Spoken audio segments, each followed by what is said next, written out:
આપ જોઈ રહ્યા છો ન્યૂઝ 18 ગુજરાતી। આપની સાથે હું છું પ્રીતિ તિવારી। સમાચારની શરૂઆત કરીશું વડોદરાથી, જ્યાં મહત્વના સમાચાર સામે આવી રહ્યા છે। વડોદરાના ડભોઈ કપ સિરપ લેવાથી અહીં ડભોઈમાં 2 માસૂમ બાળકોને આડઅસર થઈ છે।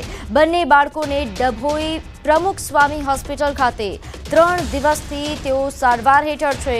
શ્રમિક પરિવાર સિદ્ધપુર ગામે મજૂરી કરવા માટે આવ્યો હતો। બાળકોને ઉધરસની તકલીફ હોવાથી કપ સિરપ આપવામાં આવ્યો અને પરંતુ સિરપ લીધા બાદ બંને બાળકોને આડઅસર થતા હોસ્પિટલમાં સારવાર માટે લવાયા। બંને બાળકોની તબિયત હાલ સુધારા પર છે।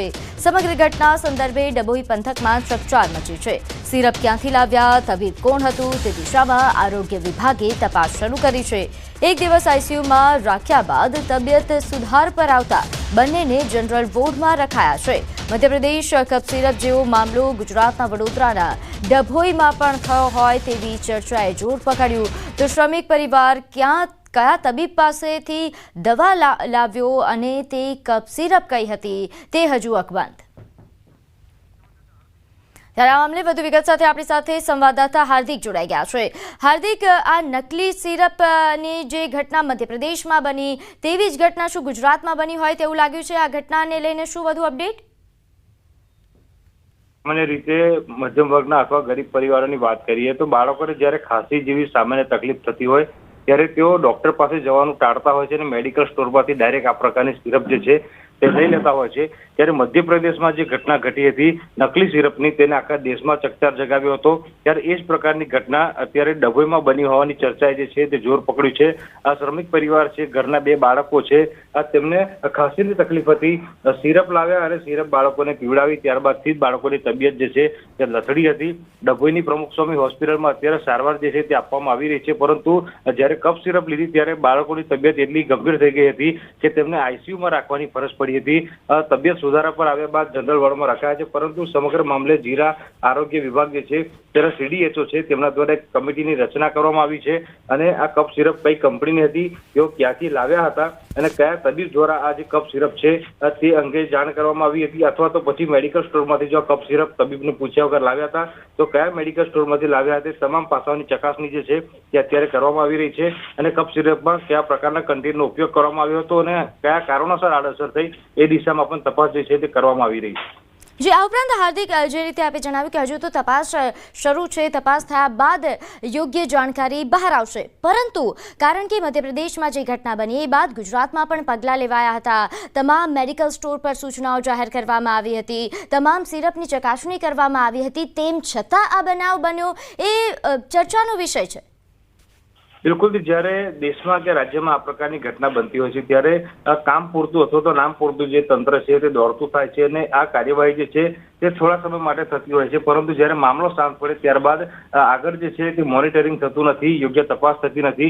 એનું જ આ એક પરિણામ કહી શકાય, કારણ કે જ્યારે મધ્યપ્રદેશમાં ઘટના બની ત્યારે આખા દેશભરમાં જે તમામ જે કફ સિરપ છે તેની ચકાસણી કરવામાં આવી, કંપનીઓમાં તપાસ કરવામાં આવી, મેડિકલ સ્ટોરના સંચાલકો છે તેમની સાથે વિશેષ બેઠક કરીને સૂચના પણ આપવામાં આવી, પરંતુ મધ્યપ્રદેશનો મામલો શાંત થયો અને તરત જ વડોદરામાં આ પ્રકારની ઘટના બની। એ ચોક્કસથી ખૂબ જ ગંભીર વિષય કહી શકાય। બિલકુલ, આરોગ્ય વિભાગ તરફથી કોઈ જાણકારી આપવામાં આવી છે કે કેમ આ મામલે, તેમના તરફથી કોઈ સ્પષ્ટતા અને કયા તબીબ પાસેથી આ સિરપનું જે પ્રિસ્ક્રિપ્શન આપવામાં આવ્યું હતું તેને લઈને કોઈ પણ પ્રકારની વિગત, કોઈ એંધાણ? બિલકુલથી આરોગ્ય વિભાગની વાત કરવામાં આવે તો ઓફિશિયલી કોઈ પણ જાતનું નિવેદન જે છે તે જિલ્લા આરોગ્ય તંત્ર તરફથી આપવામાં નથી આવ્યું, પરંતુ મેં કીધું પ્રમાણે કે કમિટીની રચના કરવામાં આવી છે। આ શ્રમિક પરિવાર છે એટલે શ્રમિક પરિવારને સમજાવીને તેમની પૂછપરછ જે છે તે કરવામાં આવી રહી છે। સૌ પ્રથમ તો સિરપ કઈ કંપનીની હતી, સિરપનું નામ શું હતું, તેમાં કન્ટેન્ટ કયા પ્રકારના હતા, એ તમામ પાસાઓની ચકાસણી કરવી ખૂબ જરૂરી છે, કારણ કે વિષય ગંભીર છે। આ સિરપનો ઉપયોગ જે છે તે અન્ય કેટલા લોકોએ કર્યો છે તે પણ તપાસ થવી ખૂબ જ જરૂરી છે, અથવા તો એવું પણ બની શકે કે કફ સિરપનો આ શ્રમિક પરિવારે પોતાના બાળકોને ઓવરડોઝ આપ્યો હોય અને તેની પણ અસર જે છે તે થઈ શકી હોઈ શકે છે। એટલે અત્યારે કંઈ પણ કહેવું મુશ્કેલ છે, પરંતુ જ્યારે જિલ્લા આરોગ્ય વિભાગ છે તેમના દ્વારા ઓફિશિયલ કોઈ નિવેદન આપવામાં આવશે।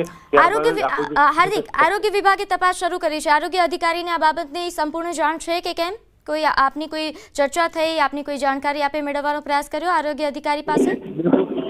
બિલકુલથી જિલ્લા આરોગ્ય અમલદાર છે ડોક્ટર મીનાક્ષી ચૌહાણ તેમના દ્વારા જ આ સમગ્ર મામલાની ઝીણવટભરી તપાસ જે છે તે કરવામાં આવી રહી છે અને લગભગ આજ સાંજ સુધી જિલ્લા આરોગ્ય વિભાગ છે તેમના દ્વારા સમગ્ર મામલે એક પ્રેસ કોન્ફરન્સ જેવું આયોજન કરીને સમગ્ર મામલાની સ્પષ્ટતા જે છે તે કરવામાં આવી શકે છે।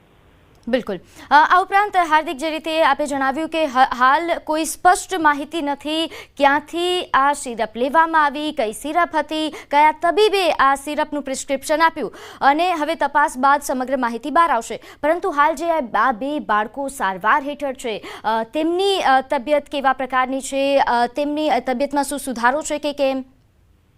બિલકુલથી જ્યારે આ કફ સિરપનો ડોઝ જે તેમના માતા પિતા છે તેમના દ્વારા બાળકોને આપવામાં આવ્યો હતો તેની થોડા ક્ષણો બાદ જે છે બંને બાળકોની તબિયત જે છે તે લથડી હતી અને ઉલ્લેખનીય બાબત છે કે બાળકોની ઉંમર જે છે તે હજી ઘણી નાની છે એટલે સ્વાભાવિક વાત છે કે દવા જે છે તેની આડઅસર ગંભીર રીતે થઈ છે, એના કારણે જ તેમને આઈસીયુમાં રાખવામાં આવ્યા હતા। પરંતુ આઈસીયુની જે સારવાર છે તે એક દિવસ દરમિયાન આપવામાં આવી હતી અને ત્યારબાદ બંનેની તબિયત જે છે તે સુધાર પર જણાઈ આવી હતી। આ તબિયતમાં સુધારો જણાતા તમામ જે બંને બાળકો છે બંને બાળકોને અત્યારે જનરલ વોર્ડમાં રાખવામાં આવ્યા છે, તેમને પ્રાથમિક સારવાર આપવામાં આવી રહી છે અને તેમજ તેમનું જે ઓબ્ઝર્વેશન છે હેલ્થનું તે પણ કરવામાં આવી રહ્યું છે સતત। જી આ ઉપરાંત હાર્દિક, જે રીતે આપે જણાવ્યું કે હાલ તો બાળકોની સારવાર ચાલી રહી છે અને તપાસનું ધમધમાટ પણ શરૂ કરવામાં આવ્યું છે, આ તપાસ ક્યાં સુધી પહોંચ્યો તે પણ જણાવશો અને સાથે સાથે આ સમગ્ર ઘટના બહાર આવ્યા બાદ કેવા પ્રકારની ચર્ચાઓ સ્થાનિકોમાં છે, વાલીઓ તરફથી જેમના બાળકો સારવાર હેઠળ છે તેમના તરફથી કોઈ પ્રતિક્રિયા આવી છે કે કેમ?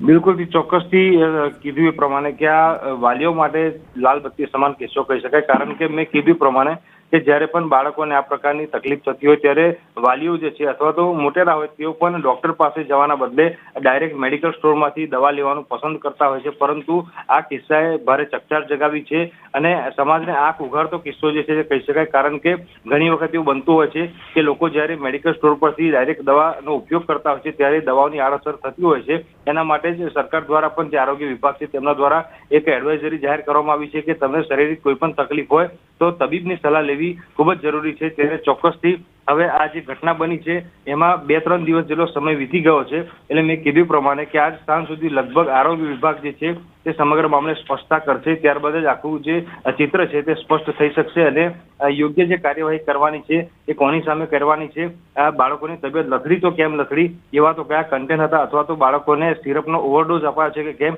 એ તમામ જે ચિત્ર છે તે સાંજ સુધીમાં લગભગ સ્પષ્ટ થઈ જશે।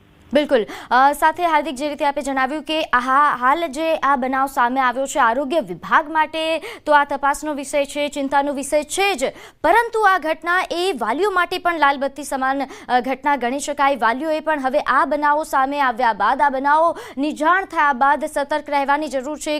કઈ સિરપ તેમના દ્વારા બાળકોને આપવામાં આવી રહી છે, તે યોગ્ય રીતે પ્રિસ્ક્રાઇબ થયેલી છે કે કેમ, આ તમામ બાબતો પર ધ્યાન આપવાની જરૂર છે। આ પહેલાં શું આરોગ્ય વિભાગ દ્વારા આને લઈને કોઈ એડવાઇઝરી જાહેર કરવામાં આવી હતી સિરપ મામલે કે કેવા પ્રકારની સિરપ આપવી, અથવા તો સિરપને લઈને કોઈ એવા પ્રકારની એડવાઇઝરી જાહેર જનતા માટે આપવામાં આવી હતી?